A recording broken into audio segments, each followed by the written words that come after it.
how does albinism and gender intersect, you know, what are sort of, you know, how does it intersect in ways that cause discrimination, you know, disadvantage, inequality for mothers impacted by albinism. So my name is Innocentia Mgijima-Konopi. I am with the Center for Human Rights at the University of Pretoria. I head the Disability Rights Unit. A lot of our work is around looking at ways to advance disability rights in the region through research, through capacity building, through growing scholarship, amongst others. And we have a particular focus on the rights of persons with albinism. So, you know, just before we get started, there's going to be a poll that's appearing on your screen to, you know, help us know you a little better, why you were interested in this current webinar. And I also invite you to please use the chat function to introduce yourself, the work that you do, and if you want to put a way to contact you or links to your website, so other participants can, you know, can get in touch with you, that will also be great. So how this webinar is going to be structured is we have two experts who are really going to be sharing, you know, some of the research that, you know, they found in terms of some, you know, what are the issues affecting mothers impacted by albinism. We are delighted to have a group of mothers with albinism or impacted by albinism joining us. So it's mothers who don't have albinism but have children with albinism, as well as mothers who have albinism and either have children with albinism or have, you know, children without albinism, who will be sharing their experience and really reflecting on some of the issues that have come up for them, you know, in a dialogue session that we'll be having. I suppose the starting point is why this webinar, why the focus on mothers impacted on albinism. So we are celebrating Albinism Awareness Month in South Africa this September. So we thought this is a really good opportunity to highlight that. And I know that Dr. Sheryl Reimer-Kirkham, who do come from, you know, a health perspective, will also be able to, for audiences not familiar with albinism, will be able to offer a definition and explain some of the basic concepts around albinism. But for us, it's also really influenced by the UN independent experts on albinism, Ms. Ero's report to the Human Rights Council this year. So she presented a report that was looking at women and children impacted by albinism. And she, you know, in developing this report, she makes really some important findings around this issue that made us see the need to highlight the issues, to continue conversations, and to really highlight the need for a more human race-based approach to the issue. She makes the point that the weight of the global suffering surrounding albinism is borne by women with albinism and mothers of children with albinism. She speaks to the fact that mothers of children with albinism are often blamed for having children with albinism. And this is really based on, you know, misunderstanding about how albinism, you know, comes about. They are often abandoned by their partners. So we see in research a lot of children with albinism are raised by single mothers. They are often isolated from their communities and sometimes even expelled from communities. So this is, you know, in some areas due to beliefs that albinism is a curse, or again, you know, other myths and misunderstandings around albinism, and find themselves expelled even from their homes because they are accused of, you know, infidelity and bringing shame and a number of issues. And what this isolation, you know, what this lack of community support does is, you know, it ends up with a lot of mothers impacted by albinism, you know, being, you know, poorer than other mothers. And it also means in countries where we have seen attacks against persons with albinism, that both the mothers and their children, are more vulnerable to attacks. So this is really to begin to tease out the issues of what are some of the challenges that affect mothers impacted by albinism. What has been the response at a government level, at a societal level, to some of these issues? Has it been the right response? Do we actually apply a human rights lens to these issues, or do we tend to see them as issues of personal tragedy? And then, what is the way forward, and how do we ensure that mothers, impacted by albinism, enjoy all their rights, and that their children also enjoy their rights? So to start off our conversation is Dr. Sheryl. So Dr. Sheryl is the Professor and Dean of Nursing at Trinity Western University, Canada. Her research is mainly around plurality and equity in healthcare, focusing on intersections on, religion, spirituality, race, class, gender, and albinism. So she's currently leading a multi-country research that's looking at the intersection between albinism, gender, spirituality, and human rights that the center is involved in. And she's going to be speaking to us a little bit about that research, because it's going to be done in South Africa, but also reflecting about some of the findings from the research that's been done in Tanzania already. So thank you so much, Dr. Sheryl, for joining us, and welcome. Great, thank you. What a delight to be here with you to celebrate and mark the Albinism Awareness Month in South Africa. So thank you for the invitation, and delighted to be part of the conversation this morning.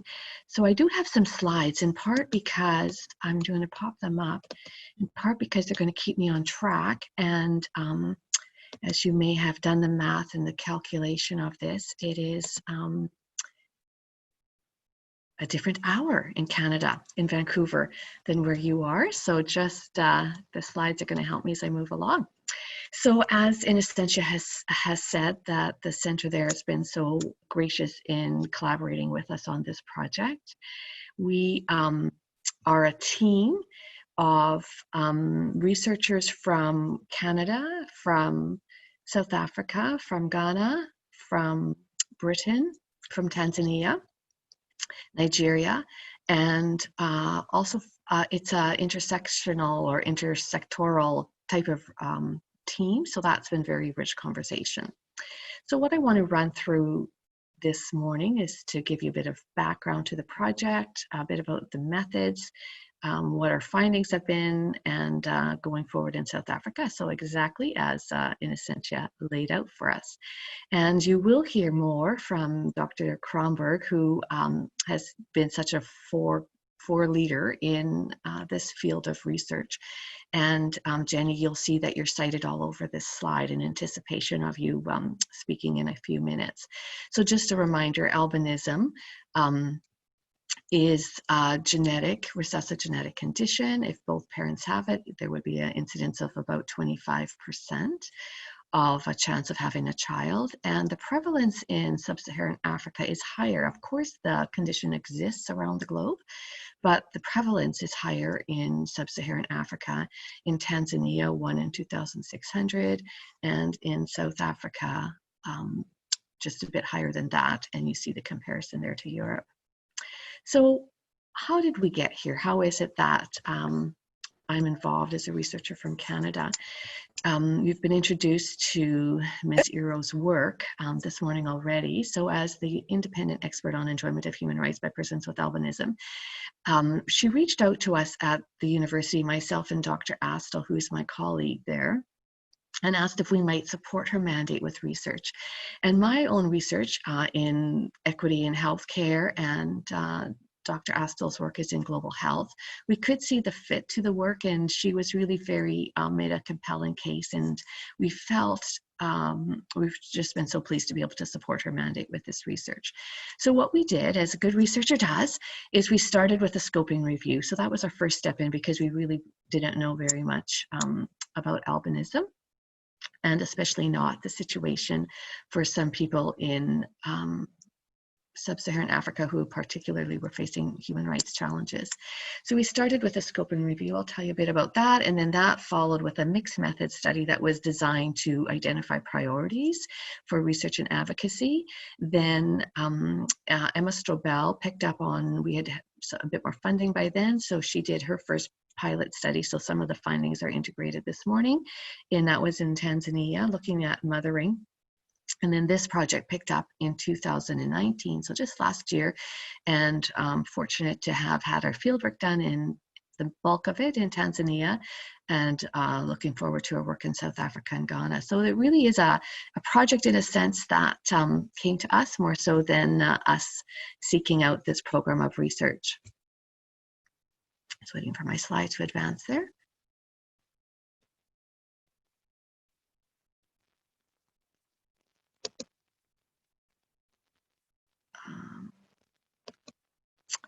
So I'm going to tell you a little bit about the scoping review, because what is in the literature is important for us to understand, and what research already has been done. So in our first scoping review, which I know is riveting for some of you people, other people not so much.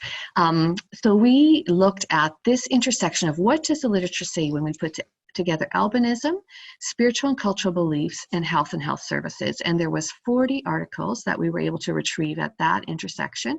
And of those, only 13 named human rights, and really only 5 discussed them in a substantive way. And you'd wonder, how could that possibly be? And it is not so much a reflection on there not being human rights research. It's more that the health research at the time had not engaged with it in the same way.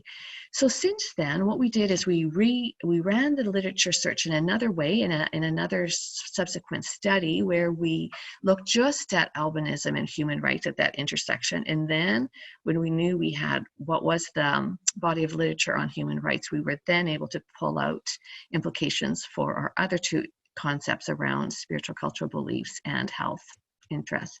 So what we found is that, of course, there has been quite an uptick in the literature in the past 10 years on albinism and human rights. And so that would coincide with the reports of additional violence that Innocentia referred to. And really the bulk of the literature is coming out of sociology, anthropology, religious philosophy studies, social work, education, and genetics following. And this I thought might be interesting for you to see this slide. So this tells us that of the studies that we pulled, if it was going to look at human rights being discussed in a substantive way, those articles were more likely to be led by authors from the Global South. And if the leading concepts were more often around culture, spirituality, health, those more often were to be led by writers, lead authors from the Global North. And overall, the literature tends to focus on the geographic. By far, the majority of the literature on albinism and human rights is from focusing on the African sub-Sahara. So from that, we were fortunate to be able to publish this article that for the first scoping review. So that then took us to saying, well, how will we, if this is kind of what, now that we know what the shape of the literature is, what might our priorities be? And so we had a project that followed where we were seeking consensus and priorities on advocacy and research. And this study involved a Delphi survey of experts and stakeholders, a meta-narrative synthesis, and a roundtable, which we hosted in Geneva, on albinism, human rights, and spiritual cultural beliefs in Innocentia and Jennifer. That was when we first met. Fantastic time now, almost 2 years to the date.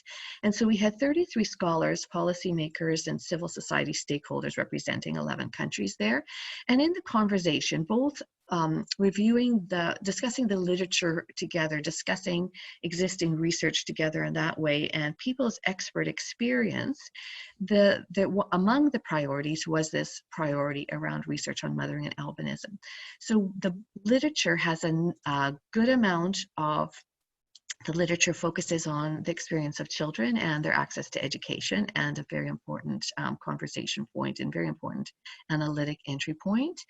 But less has been studied around mothering and albinism really since Dr. Kronberg's early work. So there really is quite a silence, if you will, in the literature. There's sometimes reference made to it, and yes, this is mother's experience, but not primary focus on mothering. So this is our team. You'll see here that was our group, and you'll see Innocentia in the middle, and the commission is there. So that was a very important time, and the report from this is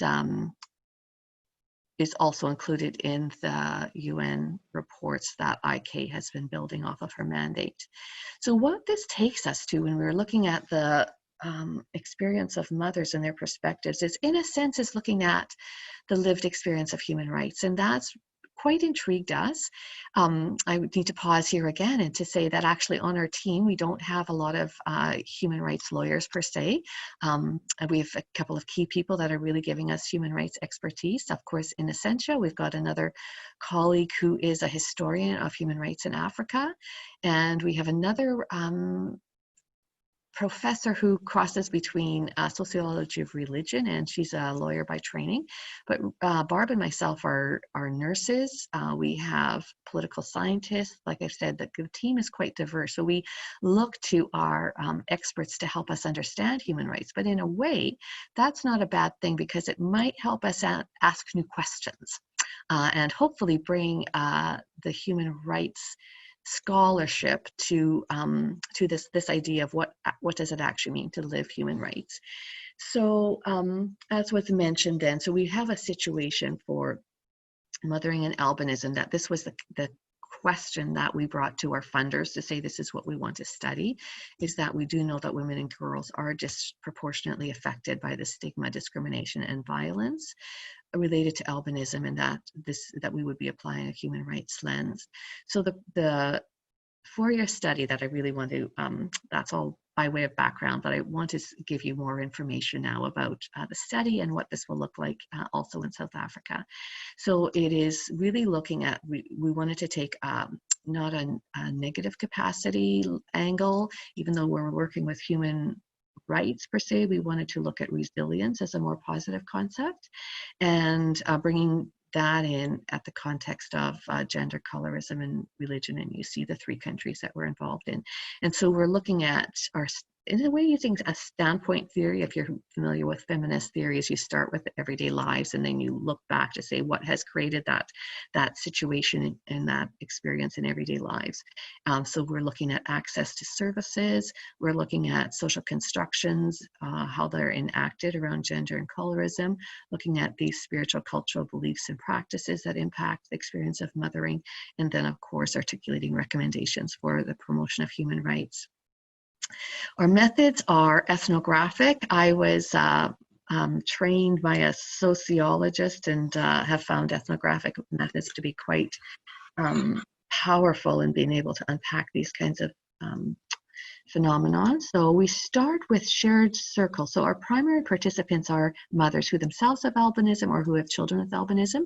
And we start often with either sharing circles or conversations. If they are some sort of a group, we would start by an introduction to that group, followed by interviews, both with mothers and then key stakeholders. And you see there's quite a list of key stakeholders who might all shine a light on what is the experience of mothering like. So faith leaders, traditional healers, community leaders, health and social service providers, educators, social workers, policymakers, NGOs. It's quite a broad group that we bring in as key stakeholders. And knowledge exchange, especially our partnerships with local teams, are very important. So to give you a bit of a snapshot of what that looked like in Tanzania, we had field work in 2 areas of the country, in the north around the Lake District and in the city in Dar es Salaam. And initially the field work was one of the graduate student I was telling you about, Emma, was in Tanzania then for 6 weeks working with a cultural liaison, Jane Waithera, who is herself a woman with albinism and had done some, she's from Kenya, but had done work in Tanzania. And of course the language piece is important, but it's not only the language, it's being able to do the cultural interpretation. So Jane and Emma traveled the land for those 6 weeks, and then Barb and myself joined for 4 weeks in October to do some more data collection. So overall, we had 62 participants. There's a little bit of a story to this. In ethnographic research, you don't necessarily have massive sample sizes. And for those of you who tend to do quantitative survey research, hang on, the data looks different. You have, it's not the size of your sample, but it's the quality of the data that you're, and the richness of the data. So our target numbers are actually about 30 participants per country, but we quickly found out that we didn't want to stop the number of people who wanted to contribute to the project. So we doubled the numbers that we thought we would have in Tanzania quite quickly. So what does data look like? So this is a snapshot of Emma's notebook, her scribbles during an interview. Then we take that and we put that into our qualitative data software analysis program called NVivo, and it allows us to do different mapping of the data once we've coded it. And as important as the in the field immersion is and the technology to support it, what was really so rich for us were these conversations with our site research team. So this is the group in Tanzania that we were working with. So that's really when we get to understand the data. And really quite quickly to say what were some of the storylines in this data set. And one of the reasons why we would go to more than one country is we don't at all expect that the findings would be just replicated in South Africa. The idea is, how do we understand what happens in another context, and that helps us to actually go back and understand what was going on in the first context. So this first storyline, resilience through the life stages of parenting, the truly stories of resilience as we trace mothering through these life stages. Some stories of survival and some stronger resilience, and have just a few excerpts that you'll find interesting. So this is at the time of birth. The doctors were very curious. The nurses are asking, are you sure you didn't sleep with a white man? These kinds of questions. When my auntie came to see me in the hospital, she asked me the same questions. I was seen as evil, promiscuous. They presumed I went out with a white man. The father didn't come to the hospital. He came to see the baby at home, and the minute he saw the child, he said, no, that can't be my child. But yet the mothers, to a person, spoke about the immediate love and acceptance for this child that they had birthed. Oyana said, deep in my heart, I said, yes, I have a child who looks different, but I have left a mark in the world. Even if I died, at least I have something. So with the mother's experience, they did carry the burden. And these mothers in Tanzania, we spoke to this, so they were sort of all the time very vigilant to threats to themselves or their children. They were often the sole earners, are able to provide for their households, and also the point of access to justice in some cases. So this is Amana speaking. If I can't even manage to look for a job that is working job because I have somehow to be here for a child to take care of her. So this is where the child had albinism and the mama was needing to protect her going back and forth to school. We struggle a day at a time. The kid in the school, they're very discriminating. Sometimes they take her glasses, her shoes. I do see a lot of stigma. I'm not sure of the safety of my daughter. So this is the burden that the mothers carried. In Tanzania, we worked with an NGO that under the same sun that did have peer support groups for the mamas, and this really was quite remarkable, what can happen through peer support. And the mamas identified it both as giving them access to the peer support groups. In that case, were making beeswax products and operated as a bit of a microeconomy. And so they had access to resources through it, social support, and were allowed them to kind of find their voice. Rahima said, the things we've been doing as a group has earned us respect. in society, because this group is a classic example. If you empower women, we are capable. And another participant in the sharing circle said, before this group, I had so much stress and pressure and fear, but this connection we have and the things we do Sorry, together keeps us moving. Cheryl. Professor Cheryl, sorry, can I just ask you to conclude? Wrap up. Okay. Perfect. Well, and I just have just a few slides left. So we're really looking at the data through a human rights lens, is then what our work is to do, and looking forward to our movement into South Africa. So you see here some of the feasibility study that Emma was involved with in Innocentia at the center, and working with already some partners that we have. And this is what we're hoping things will look like going forward. Just as I wrap up with the slide, is to say we are nearly clear with our REB, and what we want to do then is hear the voices of mothers in Tanzania. We'll start with some virtual interviews while we wait to see how things go with the pandemic. This mother in Tanzania said, we have so much to tell you. So we feel that urgency, in a sense, to go forward with the project. And that is just to let you know also the project is available on the internet and on Twitter. So thank you. Yeah, thank you so much, Professor Cheryl. You make the point that there is silence in literature when it comes to, the experiences of mothers, impacted by albinism. So it's very anecdotal, right? We know there is discrimination happening, but we are not seeing that translated into research, into analyzing the data, into really solidifying this so that we can engage with it again from a human rights lens.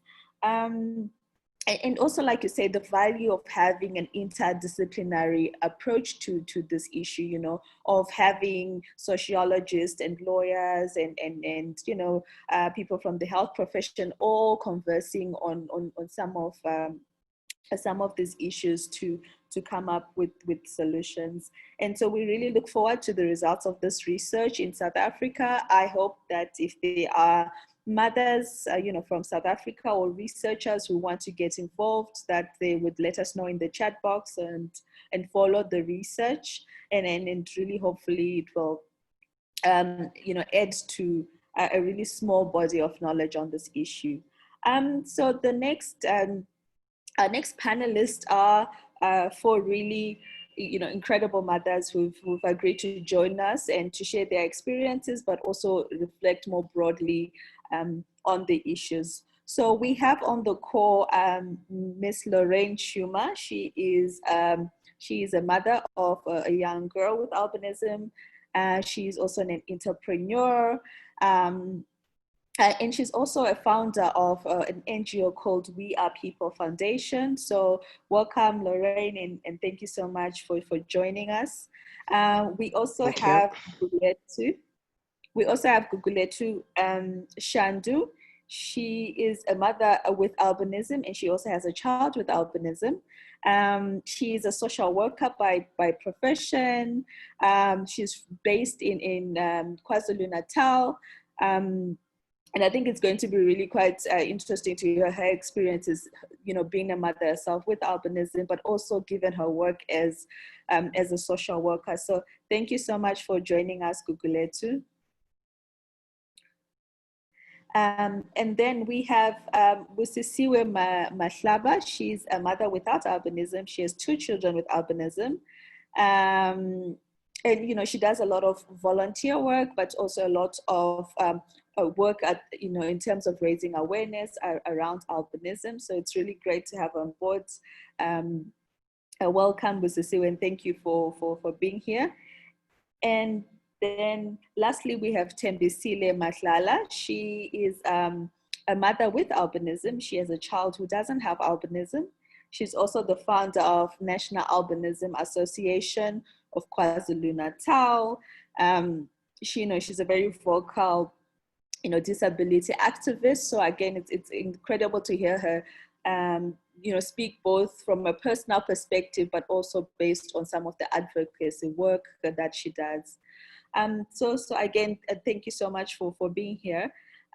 So I guess to start the conversation is really trying to reflect on what are some of the issues that have come up personally for you as mothers impacted by albinism, but also then reflecting broadly, you know, in terms of your work and your life experiences. What do you think are some of the key issues that come up, you know, in terms of accessing health services, in terms of, you know, accessing other social services, the education for your children, and then reflecting on what do you want to see happen, and what do you think needs to be happening, in, you know, at the state level, at community level, you know, but also at, you know, at donor civil society level.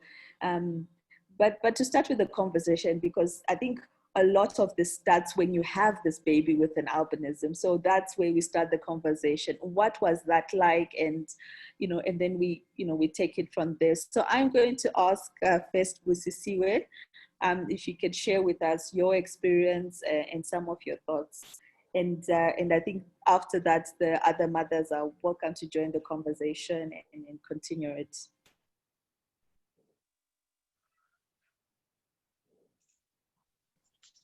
Hi, good day, everyone. Thank you for being here, and I feel very honored to join this webinar. Firstly, I won't be taking much of your time by telling the whole story, but as a mother of 2 kids with albinism, my firstborn child is without albinism. So my second child, named Sbusiso, was a boy that was born in 2002. Yo, I'm so sorry. I think I'm nervous. So my boy was born in Baragwana Hospital, which is now called Chris Hani. When I had him, I was in labor. I got the child.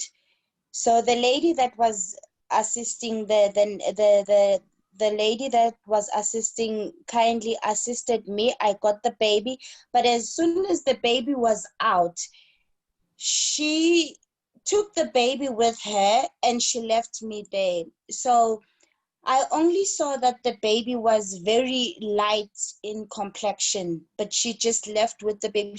The only thing that she said is that, did you see that did you see what baby you had? I said, it's a boy, and then she left.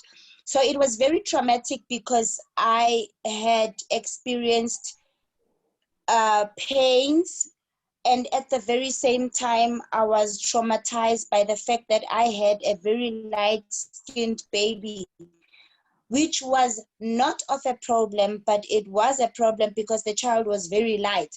So she left, she went to the nursery with the baby. I had to be attended by, I'm sure, 4 to 5 doctors to come and continue with the procedure of everything that was left inside me.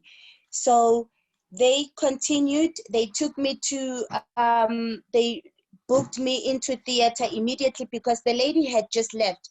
So they took me to theater, I was cleaned, I was taken back to the ward. My child was not with me. As soon as my child was brought into the ward with me, it was very, very disturbing because the baby was just put there, and I had to understand that I gave birth to a baby which has albinism.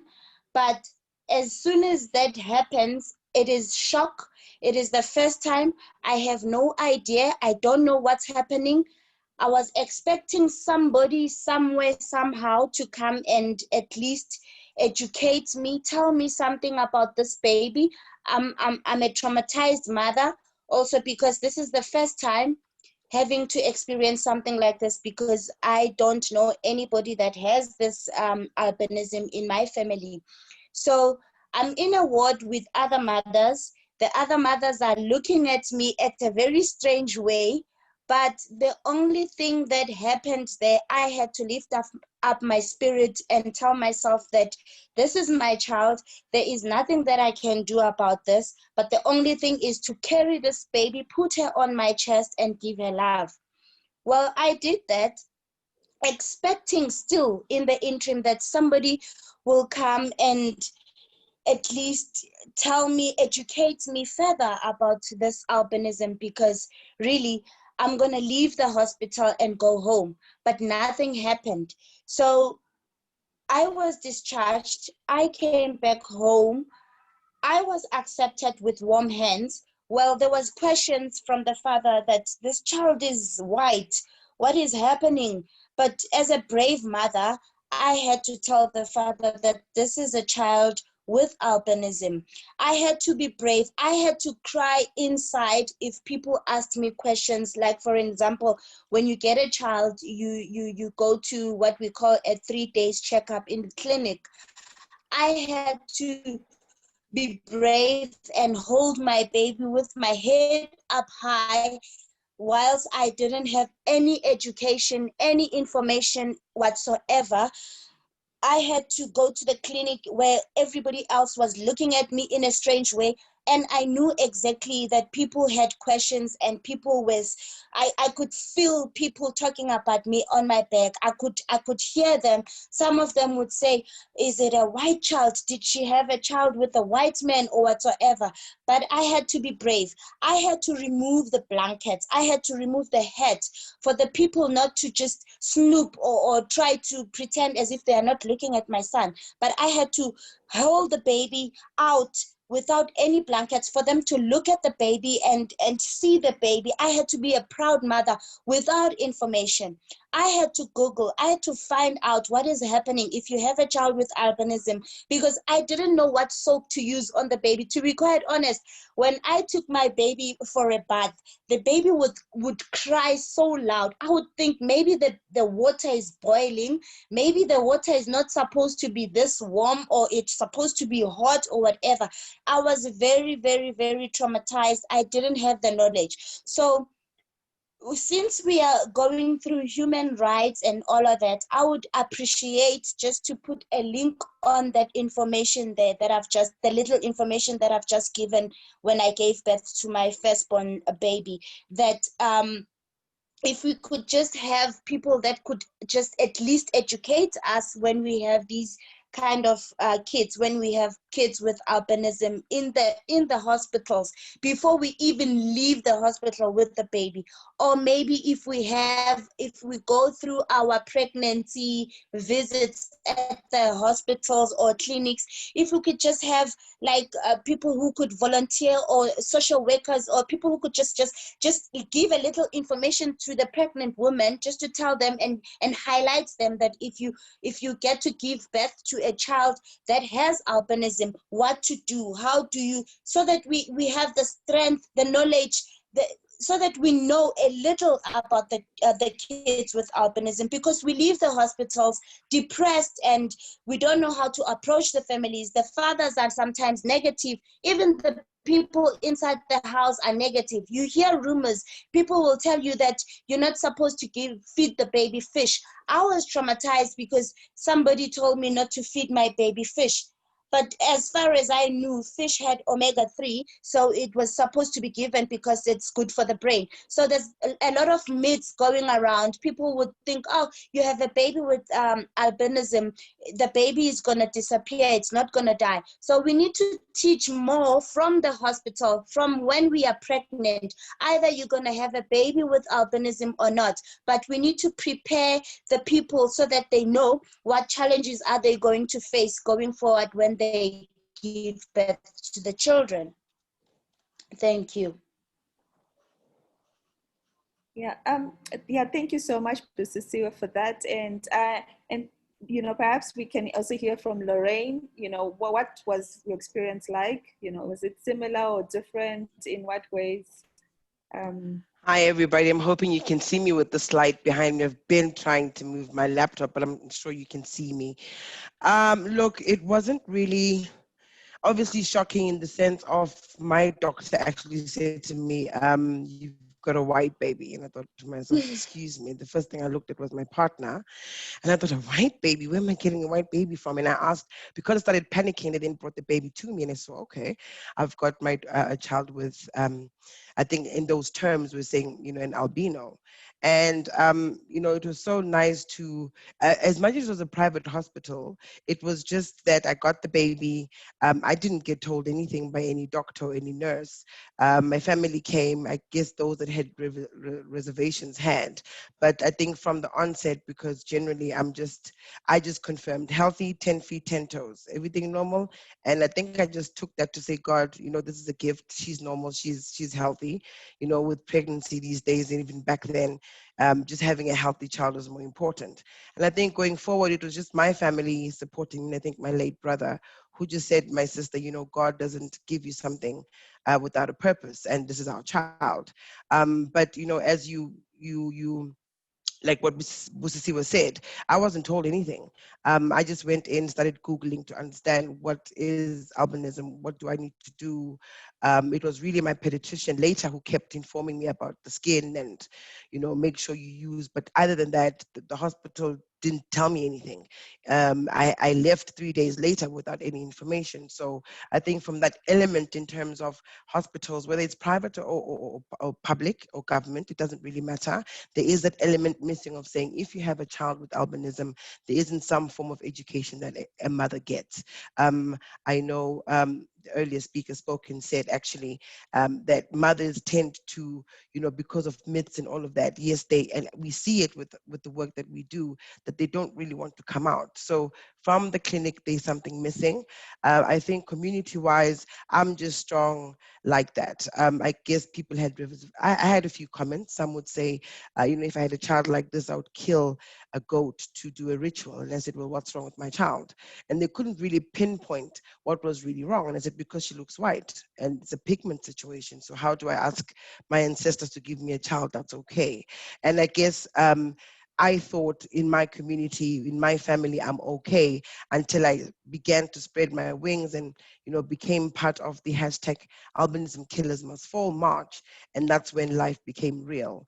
That's when I, you know, with my daughter being around me, she went to, you know, creche because I knew what I needed to do. I educated the creche she went to, but I didn't know that there's more to life besides just the family and friends who obviously have accepted the child, but you know, it's the community, it's the society. And when I joined hashtag Albinism Killers Must Fall March, that's when I had goosebumps and my hair standing, because I began to see the impact of what persons with albinism actually go through outside family and, you know, communities, it's society as well. And it was atrocious, you know, to actually have people that were talking to how they've been headhunted in their communities and, you know, what they actually go through. And yeah, people will stare at you. People want to touch your child. People think, but why is she so white and you black? And, you know, it's really just because you understand what's happening and you've accepted. And I think acceptance is really important as a parent, as much as there's myths, and it's really very challenging. I mean, with the work that we've been doing and attending all these events, and speaking to people that approach you, is really trying to get a family to get away from culture. It's trying to get a family to understand these things do happen, they're genetic, but you know, you can't break, you know, a home, a head of a home who's persisting and saying, but in their culture, there isn't such a child. So that stigma is still there. This discrimination is still there. However, we've seen that with what, you know, the Human Rights Center is doing, with what other civil societies are doing, you know, ASA as well, there's a lot that's actually happening in the background where the narrative has begun to change slightly, but it's in areas that we live in, and I'm thinking in rural areas, it's still far-fetched. There's a lot of work that needs to be done in that regard. So I've had the positive, I mean the negative, but really mostly positive, because I stand strong with what I believe in. And I think I've groomed my daughter, whom I think most who are on know her, she's just as strong. I think it's really just enforcing that this is who you are, accept yourself, and just know that there isn't anything that limits you from being what you want to be. So that would be my story. Thank you. Yeah, thank you so much, Lorraine. And it really resonates with Busisiwe's story in terms of the issues around accessing information, you know. Yes. prenatal testing, or just being informed about the issues, how the healthcare system responds when you have a child, the kind of support that is there or not there, and the difference it makes, and the impact it has on the child with albinism, because then, their health is jeopardized if you as a mother are not aware. So I think maybe after we hear from Thembisile and Busisiwe, we'll circle back, because I'm quite interested to hear from both of you around, your children are now in schools, and what has that been like for you to navigate and help them as they start school? So I think we'll come back to you on that point. So over to you, Thembisile.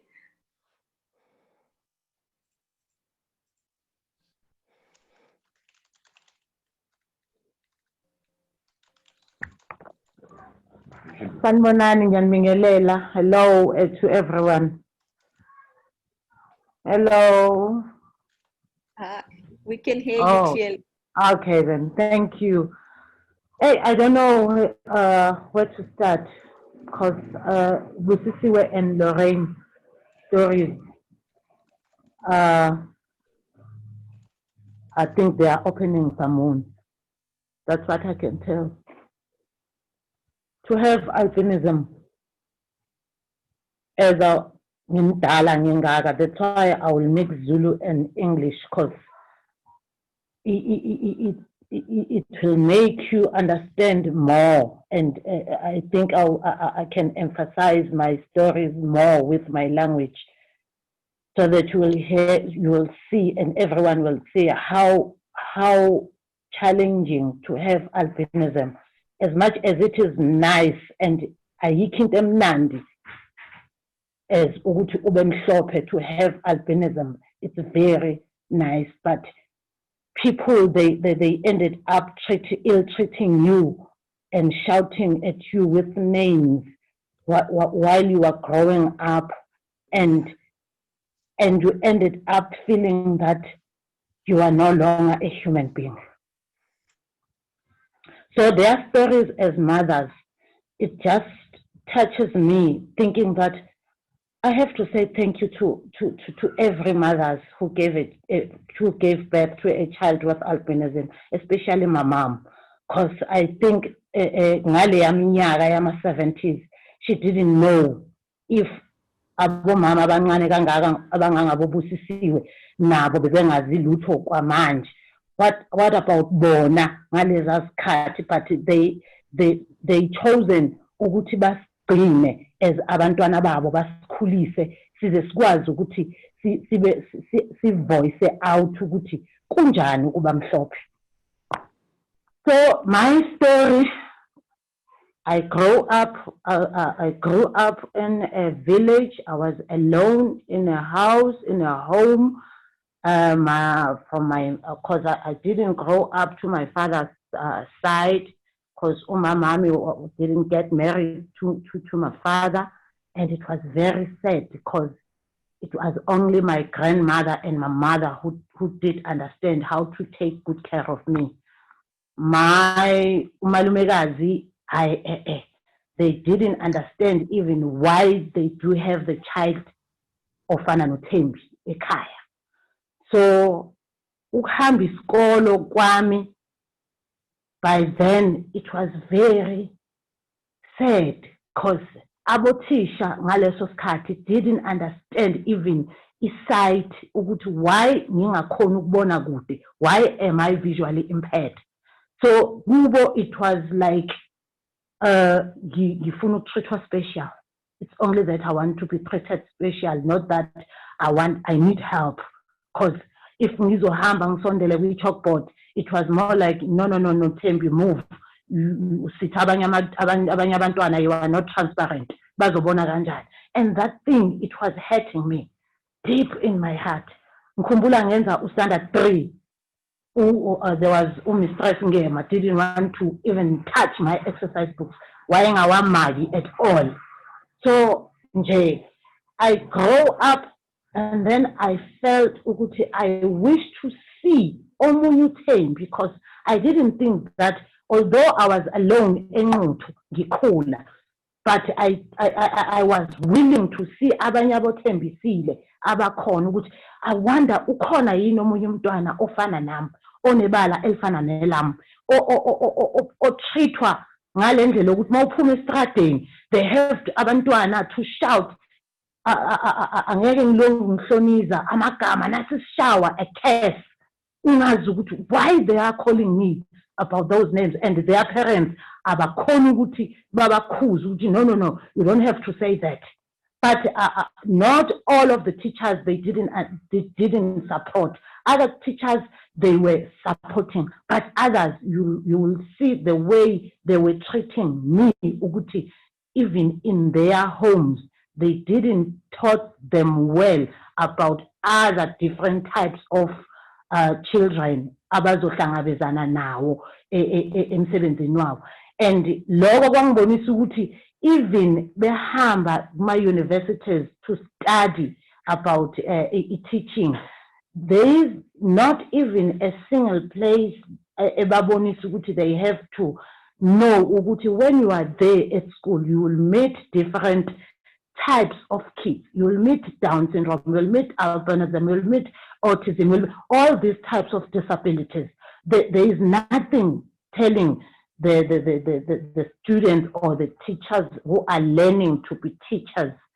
So ngayibona lapho ukuthi I wonder what I can do ukuthi abazali bami babone ukuthi what ugogo wami uMasigubudu akuyenzile ukuthi angisupporte ngifunde ngize ngigcine kwasana 10 where ugogo wami taught me, called me and said, Thembisile, sit down my child. I said, why gogo? Athi amandla wami aphelela la. Ngathi why? At my powers are limited. Your education will end up here because I don't have money to further your studies. And remember that time it was like that.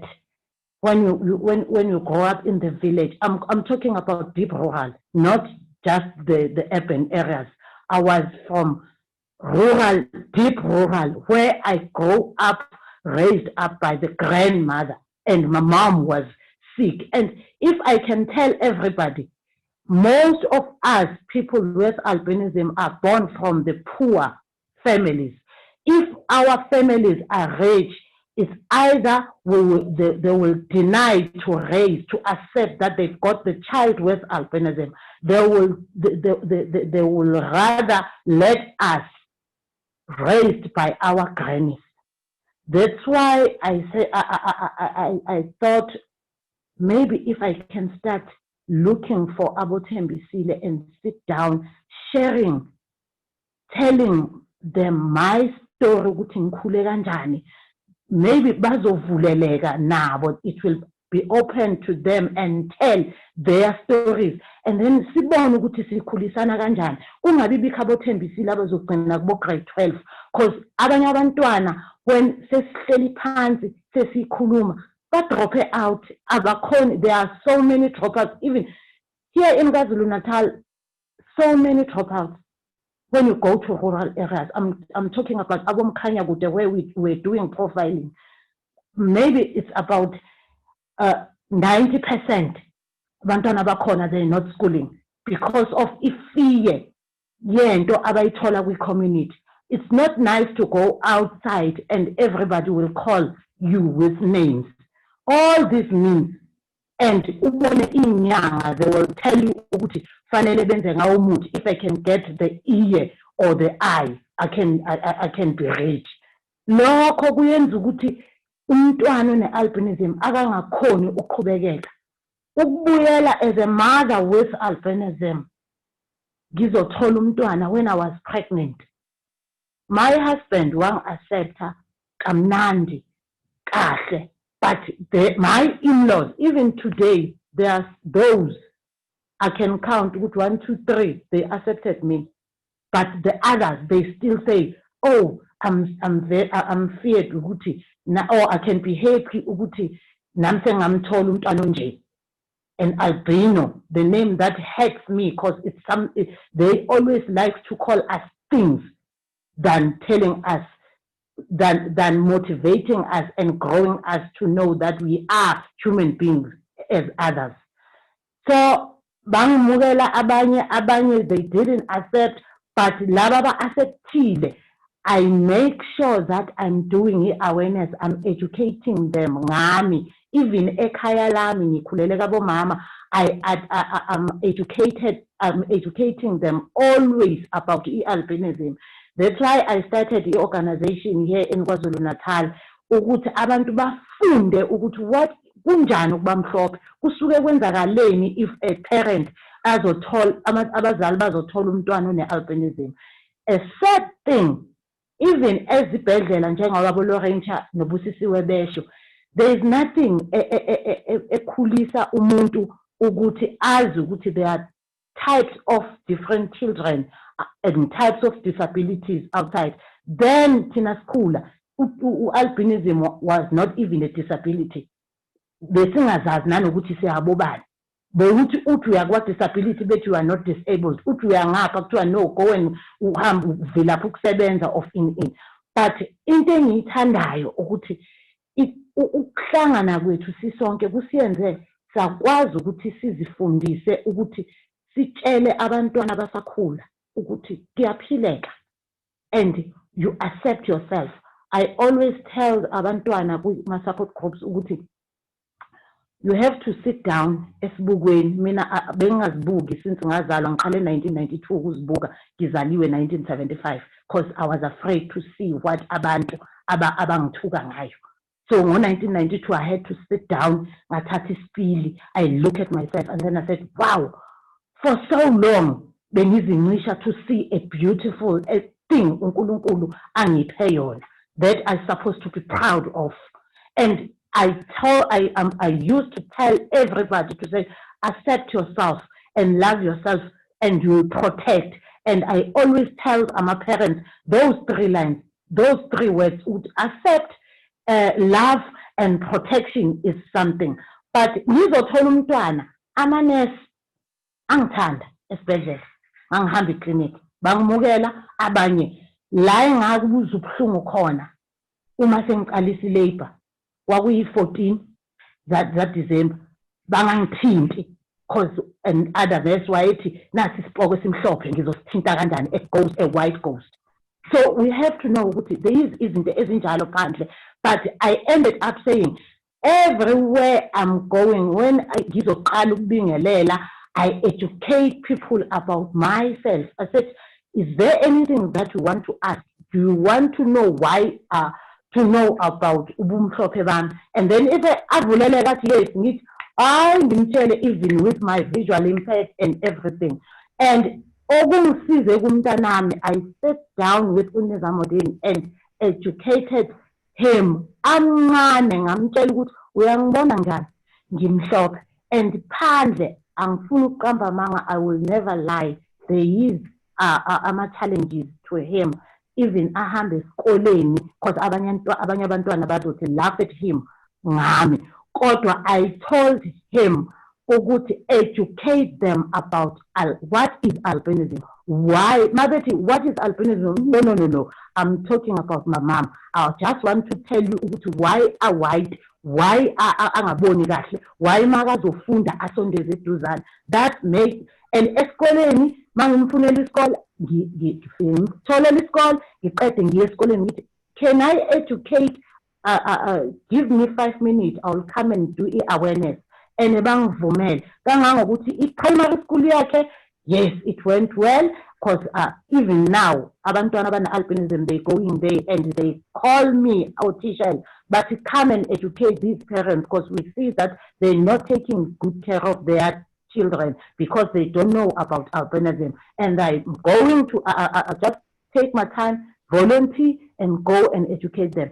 In his high school, now he's doing grade 11. I did that. I just went to his high school and then talked to the principal. I asked for 5 minutes. Either it's assembly, I'm just talking about myself and take and differentiate the white person and the person with albinism. In all, I like to tell mothers, let's love our children and love us as people with albinism. It's very nice to have albinism. Thank you. Thank you so much for that. I think I was reading some of the comments as you were speaking, and even people who don't speak the language from, outside of South Africa were saying they can feel the pain, they can hear, just through your voice and your presentation, just how difficult this was. And I think you say a lot of really important things. You remind us that actually many children who are born with albinism are actually born in poverty, and that only intensifies and sets them up for a life of struggle. And and you also really spoke quite well about the responsibility that mothers and grandmothers, who are often the surrogate mothers, bear in this situation, who at some point end up solely responsible for the child's education and well-being and welfare, and often without state support, without any sort of recourse to state support to help them. In that, we need to be really thinking and looking at our state support systems to ensure children with albinism don't fall through the cracks. But also, I think, like you said, family acceptance and the importance of that, when you're a woman and you're getting married, and what that looks like often when you have albinism, and seeing how your child is being bullied at school, is being teased, because he has a mother with albinism, and how he has to fight that. And that bullying doesn't only happen in the context of schools. There's a lot of bullying outside of school in society, and that adults are often complicit in this kind of bullying and intimidation of children with albinism in communities. Yeah, so I no, thank you, and even you talking about your birth experience, and how the nurses reacted is it's really something that I think we need to explore more of. So I'm conscious that we are running out of time, and I think there's still a lot we would have wanted to hear from you. But let me cross over to Gugulethu Shandu, and give her some time to share her reflections and her experience.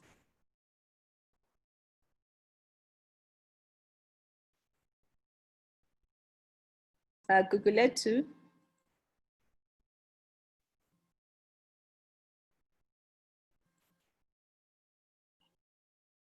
Gugulethu, can you hear us?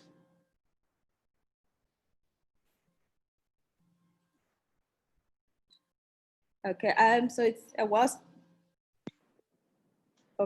we're trying to get Gugulethu back, I think we can do a last 1 minute round, just to get the mothers to say their kind of last words. I'm sure they'll be able to respond to questions, but I'm aware that but I'm aware that in the interest of time, we need to move on. Is that you, Gugulethu?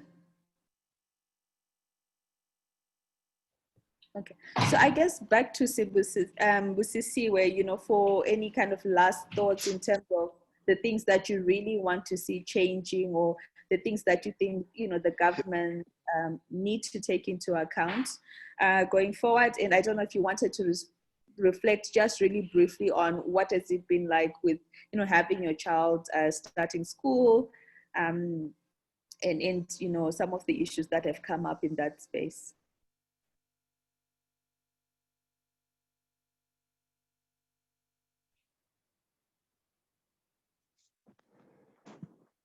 Busi, you're on mute, yeah.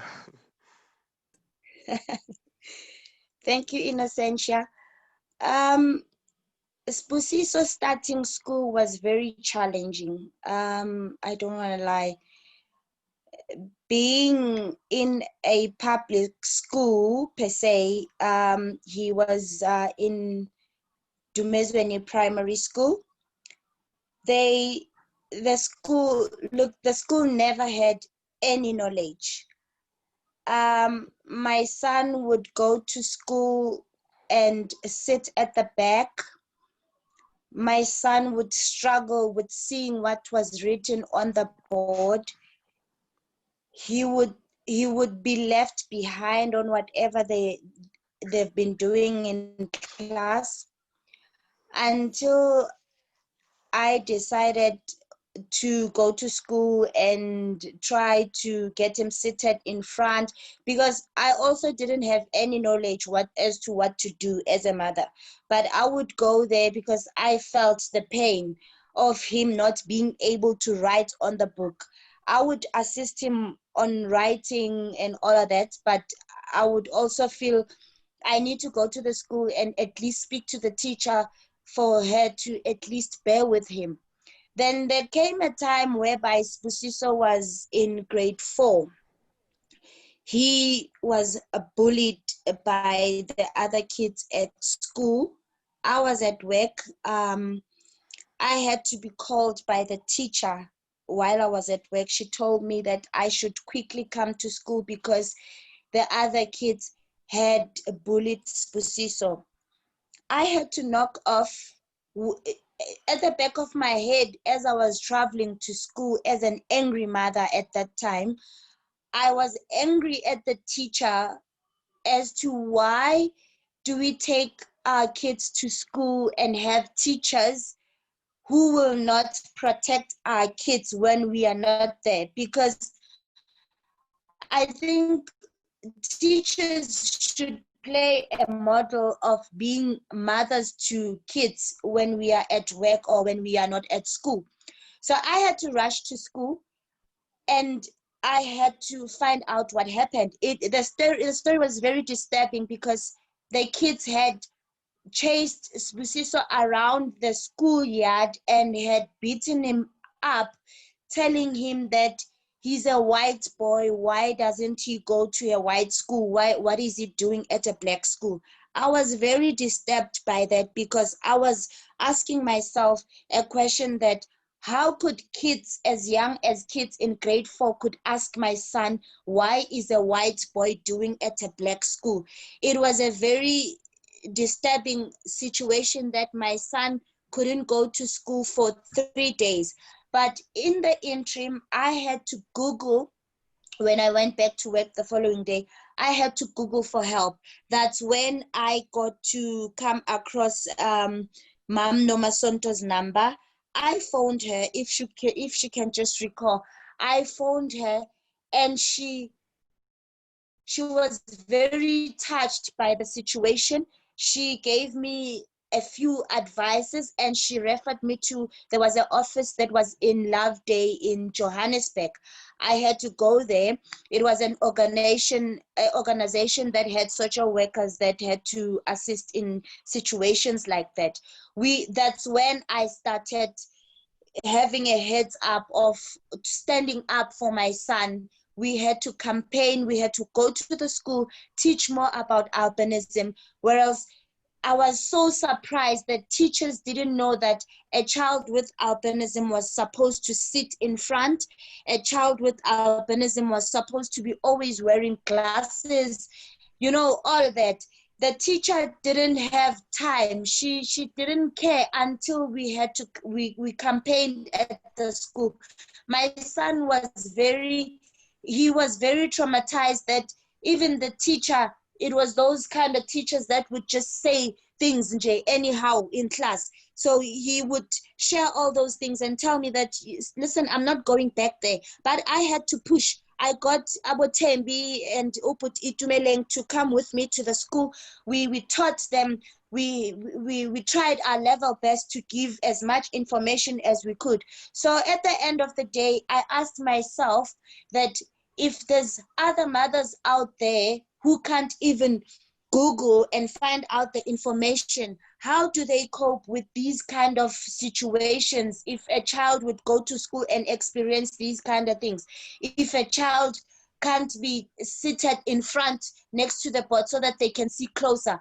I mean, my son's handwriting is is the worst handwriting ever. The teacher couldn't even see there. Sometimes he would get a wrong instead of a right. If you sit and look at what he's writing there, you would understand. But somebody who's impatient would just give him a low mark because they don't have the patience of reading that. So we need to at least get our government to teach more, especially in an environment that's uplifting people with albinism. I mean, people with albinism have a right to go to school, get the education that somebody else is getting. They've got a full right of going to hospitals and getting the same assistance or respect that somebody else is getting. I am so touched about Thembisile's story when she says, she went to give birth to the hospital and people didn't want to touch her and they were saying Ispogo. Yes, those are the kind of words that I get when I walk with my kids on the streets. They would say Nasi Ispogo, nangumlungu, and all that. We need to teach these things, especially in like areas like the hospitals. It's surprising to me that nurses don't have this kind of a knowledge, but she's a nurse. It's things that give you an idea that people go and do these professions because of the money, but not because of they like what they're doing or because of the love of their job.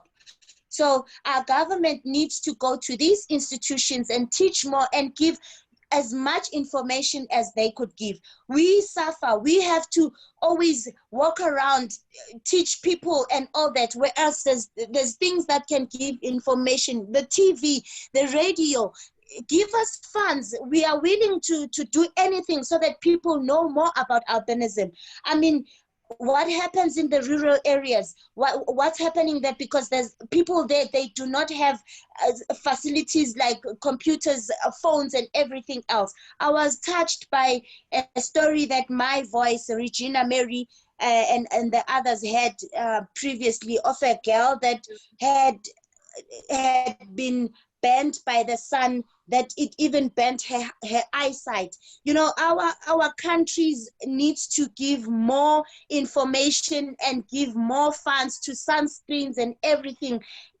People with albinism are suffering as much as other disabilities in the world, but albinism is not even considered. People do not consider it. It is not there. People in their lives, but no one does anything about it. So please, we need as much education about albinism, even if it can be billboards on the streets so that people can drive and see whatever about albinism. We don't need as much as money or whatever. We just need people to get necessary information for the people to be treated with love, respect, and care. Thank you so much. Thank you thank you, Mrs. You said it so articulately, and I think we, just hearing from you and some of the issues you raise around, the lack of inclusion and support of children with albinism in the education system, how, teachers and just the system is not ready to respond to bullying and ensure reasonable accommodation, I think requires a whole new conversation. But let me ask Dr. Jennifer Kromberg. Where are my shoes? To reflect on this conversation and also give her input before we then allow for questions and get back to talking to the mothers. So Professor Kromberg is an associate professor with the Division of Human Genetics at the University of Witwatersrand and National Health Laboratory Services. A lot of her work is, of course, focused around human genetics, and she's done extensive work on albinism with over, 100 publications on the issue. She's also part of the Mothering and Albinism Research Group. So thank you, so it's a real privilege to have her on board, because I think she's, she's interacted with mothers impacted by albinism throughout her career and is able to offer some valuable insights on a lot of issues, but also the psychological impact of having a child with albinism. So welcome, Professor Kromberg. Thank you. Let me just turn the screen on.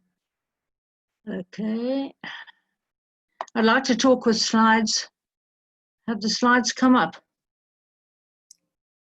Just a moment.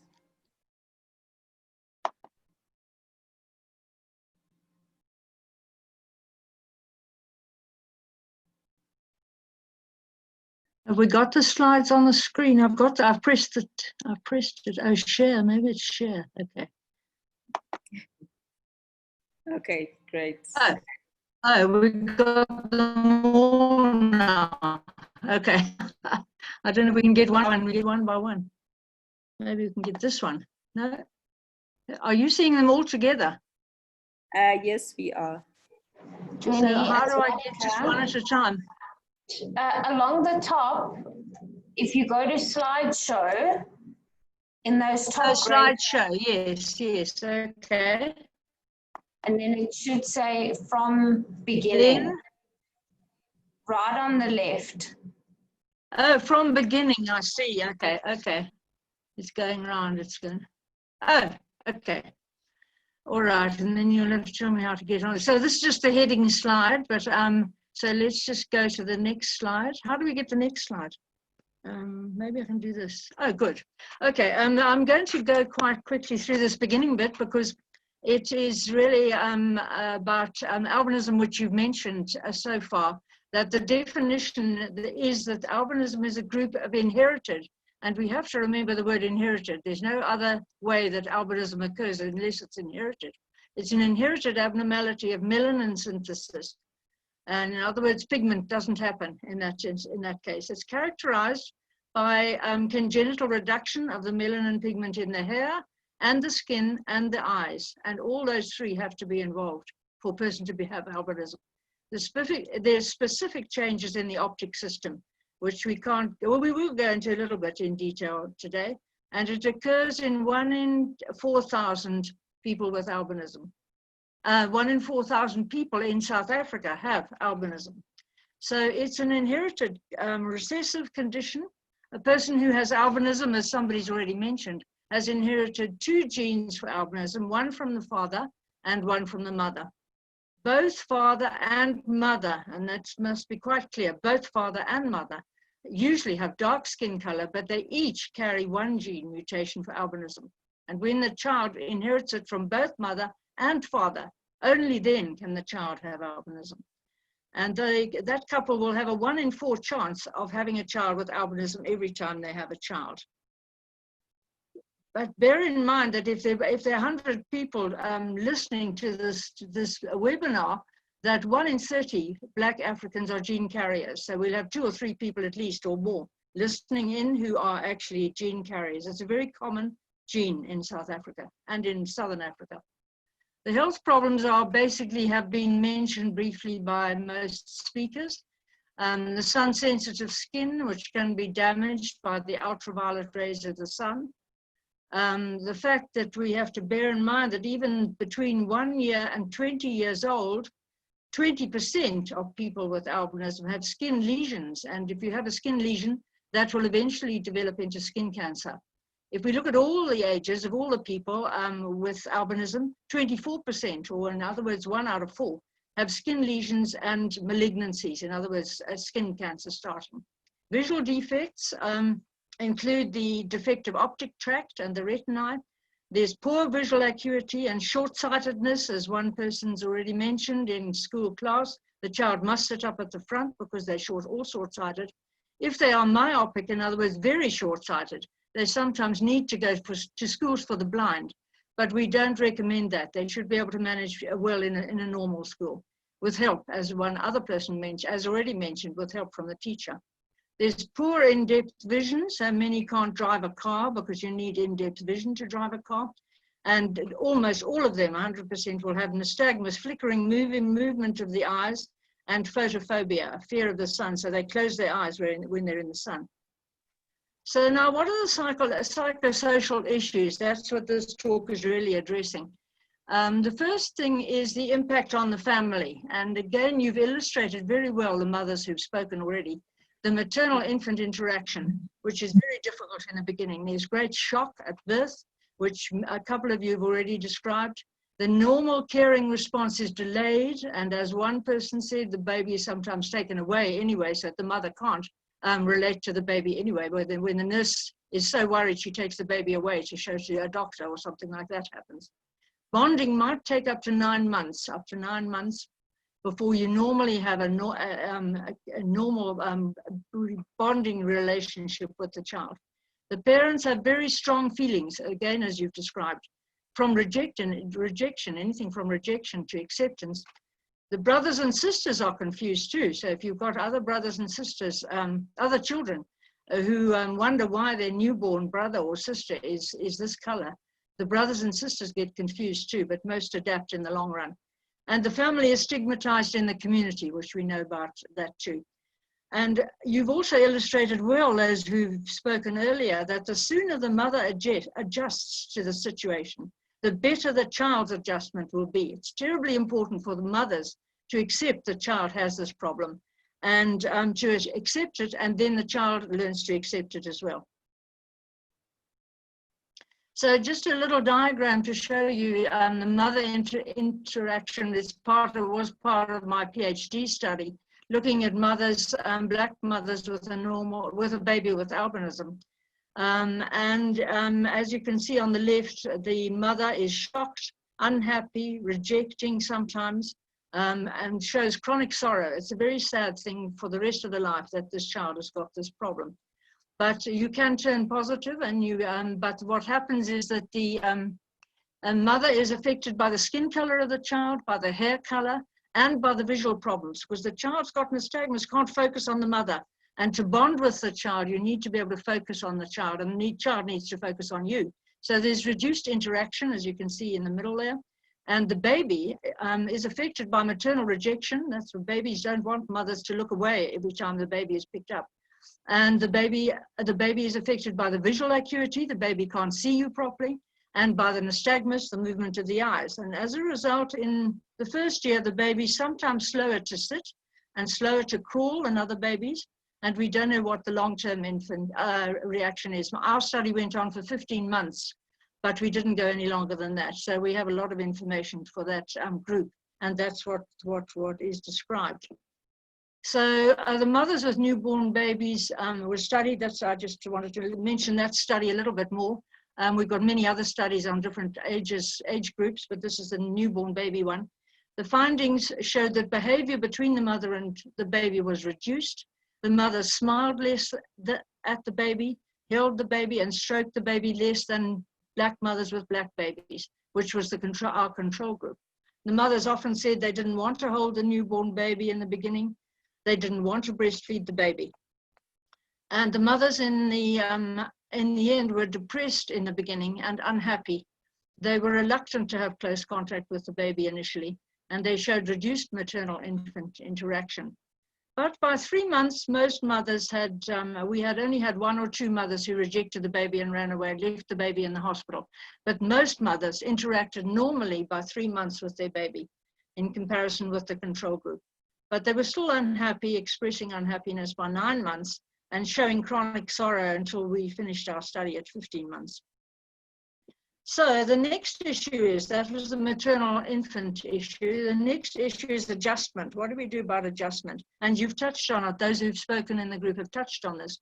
The person with albinism and their mothers face many challenges. The first is the physical, and then the second is the psychological, and that includes both the emotional and the social. And you've touched a little bit on how social interaction is difficult. Other children don't know how to accept the child with albinism, and it's more difficult for the child to be integrated into the group at school or the group in the community, other groups. And this results in low self-esteem. They're worried about themselves, and they say, we're not right. And they have poor coping skills. Membership of social groups is denied them often in the beginning. And so social identity doesn't build up. You've got to build up your own identity by seeing how others react to you. And that's difficult for a person with albinism in the community. So the need is for counseling regarding positive self-esteem and assertiveness. And one or two of you mothers already have mentioned where you developed your own assertiveness. because you need to facilitate learning from adversity. You can't just buckle under it and collapse. You have to learn to cope with adversity and learn and help the person with albinism to struggle effectively and to adapt. Then the next issue, I'm just touching on these very briefly. The intelligence in education. Intelligence is within the normal range. Some people say they're not people with albinism are not intelligent, and it's not true. They have the normal range of intelligence. They are perfectly capable, but may be restrained in many activities by their physical condition, especially with nobody recognized the eye condition. Everybody can see the skin abnormality. Not everybody recognizes the eye condition goes with the skin condition, and all have eye problems. So therefore, they can be restrained by the eye problems and also by rejection of the people around them and by anxieties. Education should be mainstream. We do recommend that. With informed teachers, teachers need to be educated. And when I'm retired now, but when I wasn't retired, I always lectured to all the teacher groups in the teacher training system in Johannesburg. And they need to consider the needs of the person with albinism. The teacher needs to consider those needs. And it's not difficult. They can just put them in the front seats, allow them to go up to the board to have a look if they can't see properly. And they should wear their spectacles and, if possible, get visual aids if necessary. And those help too. Now, stigmatization is another big psychosocial issue. And the stigma is common. We have to accept that stigma is common where a condition is rare, and albinism is rare, even though I'm saying it's common, because 1 in 4,000 babies have albinism, their children have albinism, and that's at Baragwana Chris Hani Hospital. Every second month, a baby is born with albinism, so people should know about it. But nevertheless, in the community, it's a rare condition, and then when people have no experience of them, they start having prejudice, and this is caused by fear of the unknown. They don't know why this child amongst them has a white skin, and that's been illustrated already today too. And the cultural beliefs are difficult, which is another issue. Then coping, if we think about how do we cope with stigma? By being active, by adapting, by talking as much to other people and being in a social group, talking, but also being calm and positive and accepting albinism as a part of one's identity. It is what it is, and that's the way it is. And so it has to be accepted as part of the identity, but also empowerment helps. Also, coping requires family support. And some of you have illustrated how the grandmother supported or whoever supported. Family support is very important. And it provides the feeling of being worthwhile to the child. I'm worthwhile because Granny loves me and she knows me, and she knows I can do what I have to do. And so family support is important, and socialization.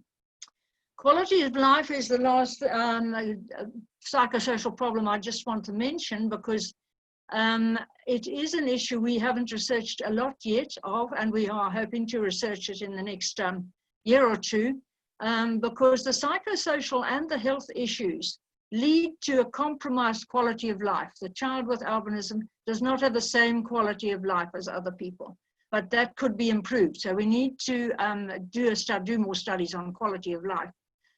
Poor vision and skin problems and unsatisfactory relationships all lead to a poor quality of life. So many families and health workers are not aware of the needs. For example, the sun avoidance. A child with albinism shouldn't be sent out to sit in the sun at break time at school, because the child should have sun avoidance. They should have sunscreen, as been mentioned. They should have hats, good hats, protective clothing, spectacles, particularly dark glasses if possible, if they have to go in the sun at some point, and visual aids in the classroom if possible. More general awareness is required, and that's been illustrated today already.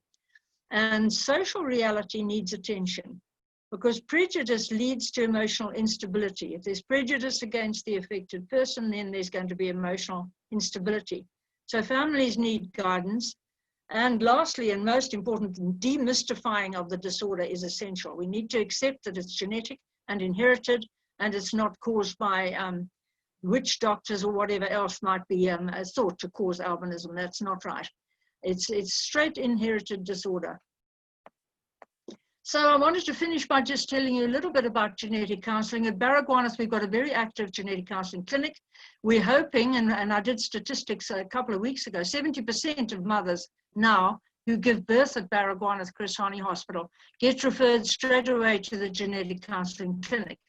And there they go to get all the information that I think it was Bruce Siwe mentioned that she didn't get when her baby was born at Baragwanath. We're hoping that now most people don't get missed, that they do get it. And because they need it, they need to, genetic counselling covers the understanding of the medical facts, the understanding of the cause, what causes it, the prognosis, what's the future for this child like, and how to manage, how best to manage it. Secondly, it covers the clarification of the inheritance, how it's inherited and why it's inherited. And thirdly, it discusses death, because we know that deafness is a big problem for people with albinism. Fourthly, there's discussion of the community attitudes, and there should be a discussion on educational and vocational guidance. Because if the mother understands albinism, then that means the mother can explain it to everyone else. And so it's very important to get this information almost as soon as the baby is born. And so that the mother doesn't go home, as you mentioned, one of you mentioned, doesn't go home alone getting no information at all. That's a very sad situation. So we hope this information gets to mothers, at least at Baragwanath Chris Hani Hospital, within the first couple of days after the delivery. Thank you so much. So lastly, a summary on management. I feel genetic counselling is essential, and I'm a genetic artist. I was a genetic counsellor when I was working. Genetic counselling service is a very good service, and I think it's essential for families to have that. Counselling in general, psychological and supportive counselling for parents and for people with albinism. Vision assessment that many people don't recognise, and those of you who mothers, I don't know if anybody told you, should start in the first year. So the first year, we send our babies born at Baragwanath Chris Hani to the vision, to the ophthalmology clinic, where they can start an assessment in the first year of life, very small, when the baby's small. And then they can work from there to improve the vision and to get the maximum potential out of the vision.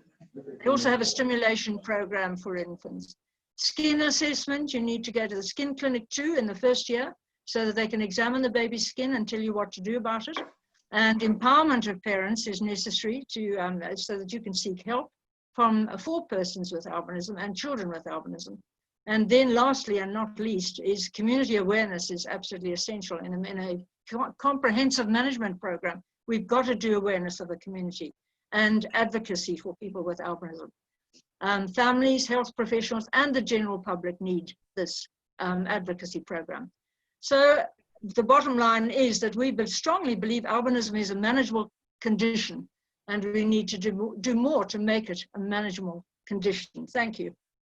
Yeah, thank you so much, Professor Kornberg, for that, I think, really informative presentation. I'm sure that, if you're listening for the first time and know very little about albinism, you are certainly more well informed. But even if you do work in the field, you have a new appreciation of some of the issues, particularly around, the psychosocial issues, problems with social interaction. But of course, a number of them are rooted in how communities respond to albinism, and so they can be changed.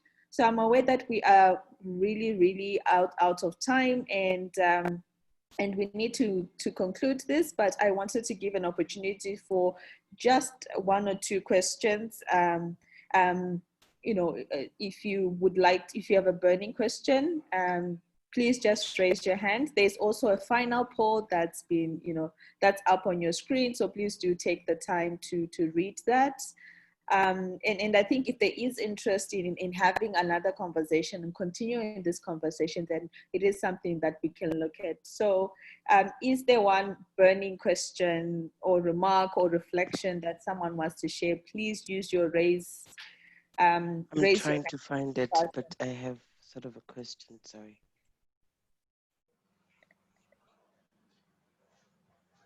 Or just unmute yourself and start speaking. Okay, I'm Judge Piri from Malawi. The presentations in this meeting are very important and educative. And I would want to say that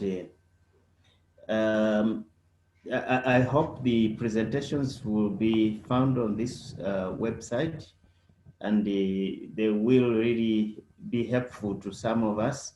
Some of the issues that have been raised by the ladies who have been presented, particularly Busisiwe and the lady from KwaZulu-Natal, the one with albinism herself, they were very, very important experiences that I have felt that we really need them. We really need those case studies that have been presented. And also, it has shown clearly that in Africa, generally, there are issues that have been treated as if they don't exist amongst the persons with albinism, which have been revealed by Sisiwe and the lady from KwaZulu-Natal. And this lady here, Nizam, I'm sorry if I have mispronounced your name, Nizam. And these cases, I think they need to be published in some way so that most people listen to them, or if they can be put in literature, let them be, because there is a lot they have mentioned that we have assumed things are not that way. But it has been very clear with this presentation that there are a lot of things that we are ignorant of, and we really need to be educated in this, particularly when you talk about the case of Busisiwe, where a child went to school, a child who has a challenge in eyesight and is sitting at the back of the class. That is a big challenge. So we need such things, because when we train teachers, special teachers in schools, they just teach about the issues of sight and probably hearing problems. What about this albinism thing? We need to bring them in. Thank you. Now, thank you so much for that reflection, and it's really great to have you all the way from Malawi joining us on this conversation, and that you can identify with the issues raised. So unfortunately, I've been told I really have to close the session, but I wanted to give a chance, a minute or two to Adebayo to introduce your launch, a photo book called Albinism Across the Generations. So he was at the Center for Human Rights when he created this book, but he's now with Witness as the African Program Manager. So Adebayo, I'm sorry, I had hoped you'd have more time to tell people about this photo journal, but please just introduce us and let people know a little bit about it before we close. Thank you, Innocentia, and it's good to be here. Thank you to all the mothers and the panelists that have shared their experiences. Thank you for being vulnerable, and I really salute all your courage in being vulnerable. Can you hear me? Yeah. Okay, I thought someone was trying to say something.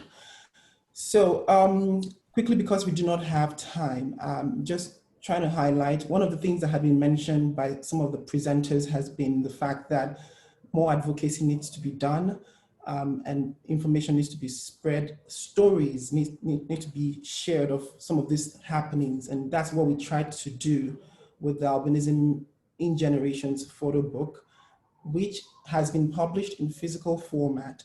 And the idea was to put it in very many public spaces.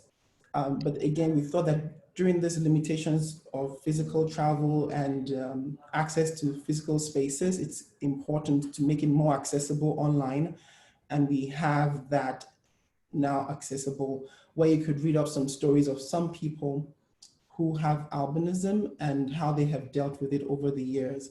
And that includes the daughter of Lauren Schumer, who was one of the mothers who presented earlier. Hi, Lauren, it's good to see you again. And the story of her daughter who has albinism And like Lauren did mention, she doesn't have albinism, but her daughter Hannah does have albinism and her brother doesn't.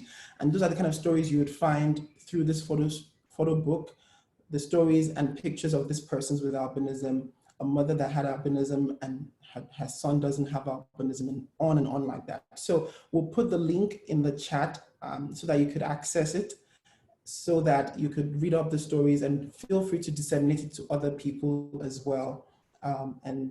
We hope that we can enlighten the public to know that persons with albinism are people just like the rest of us as well. Thank you so much, Adebayo. So, Tariro, would you say a few words about some of the upcoming opportunities that the audience can take advantage of? Yes, certainly. Thank you everyone for attending. I'm sure you've seen my emails throughout the week, and we do appreciate your attendance during this webinar. So we do have a human rights advocacy training for organizations representing persons with albinism in Southern Africa. And that is actually ongoing. It is available, and the link will be placed in the chat as well. So please do apply to be part of the advocacy training and, you know, take part in that. It will be absolutely amazing. We've got a great panel of presenters that will be on there. So I encourage you all to please register for that.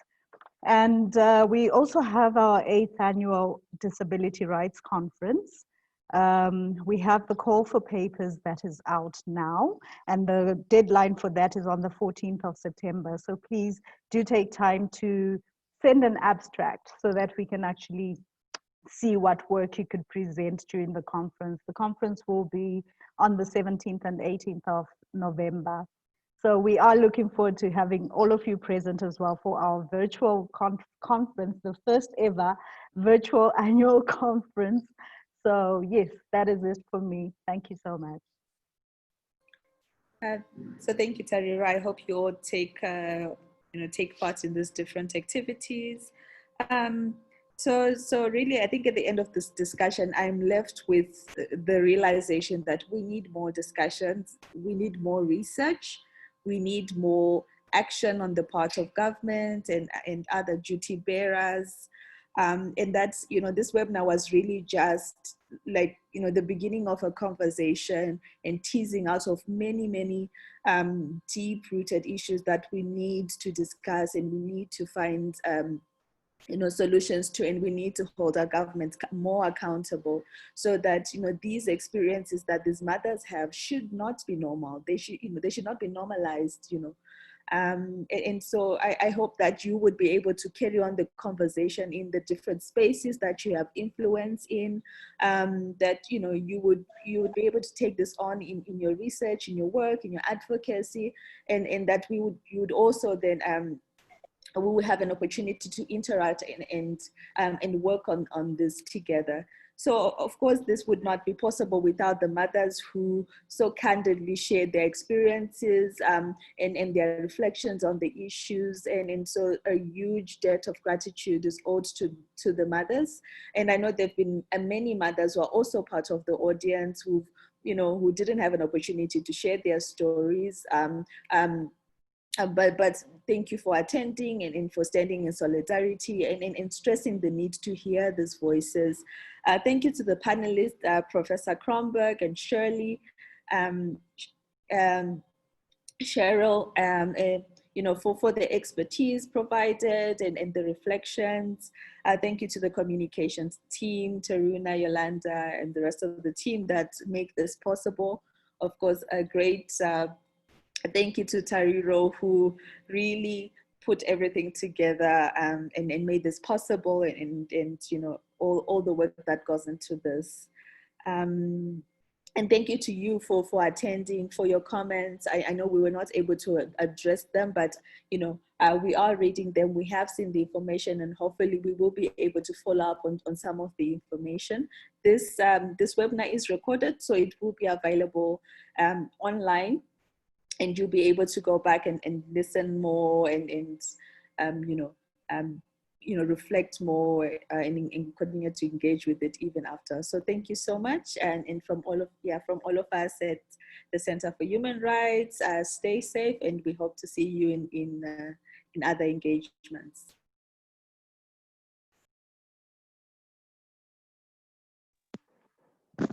Thank you very much. Thank you. Thank you. Thank you.